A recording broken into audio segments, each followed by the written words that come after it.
जिंदगी में सफल होना कौन नहीं चाहता। सफल तो सभी होना चाहते हैं, लेकिन सभी सफल हो नहीं पाते हैं। जो लोग अपने लक्ष्य तक पहुंचने के लिए कड़ी मेहनत करते हैं और किसी भी लालच में नहीं फंसते हैं, वही लोग अपने लक्ष्य तक पहुंचने में सफल होते हैं। ये कहानी लालच भी उसी के बारे में है। पुराने समय की बात है। एक राजा था जिसकी कोई संतान नहीं थी। राजा की उम्र अब बढ़ गई थी और उसकी तबीयत दिन प्रतिदिन खराब होती जा रही थी। उसे अब चिंता हो रही थी कि मेरे जाने के बाद इस राज्य को कौन संभालेगा। राजा ने अपने सलाहकार से पूछा कि मुझे अब क्या करना चाहिए। उसके सलाहकार ने कहा कि आपको अब प्रजा में से किसी योग्य व्यक्ति को उत्तराधिकारी बना देना चाहिए। राजा ने कहा, अच्छा ठीक है। दूसरे ही दिन राजा ने अपने मंत्री से कहा कि प्रजा के बीच ये घोषणा करवा दो कि कल जो भी व्यक्ति सूर्यास्त से पहले मुझसे मिलने राजमहल में आएगा, उसे मैं राज्य का उत्तराधिकारी बना दूंगा। राजा की ये बात सुनकर मंत्री ने कहा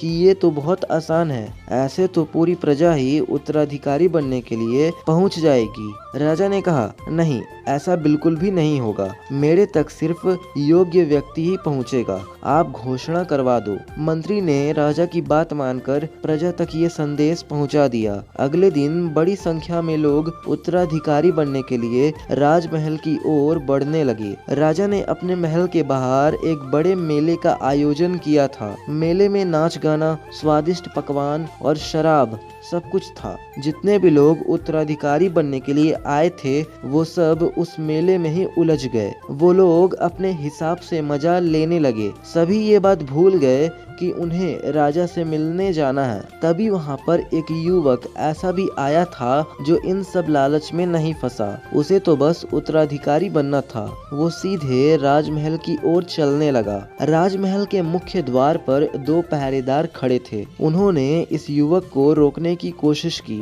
लेकिन इस युवक ने किसी की बात नहीं सुनी और उसने इन सब से बचकर राजमहल में प्रवेश कर लिया। अंदर पहुंचकर वो युवक राजा से मिला। राजा को जैसा उत्तराधिकारी चाहिए था, वैसा उन्हें मिल गया। राजा ने उस युवक को राज्य का उत्तराधिकारी नियुक्त कर दिया। कहानी से शिक्षा, जब तक हमें सफलता ना मिले तब तक हमें आगे बढ़ते रहना चाहिए। अपने लक्ष्य तक पहुंचने के लिए रास्ते में रुकना नहीं चाहिए।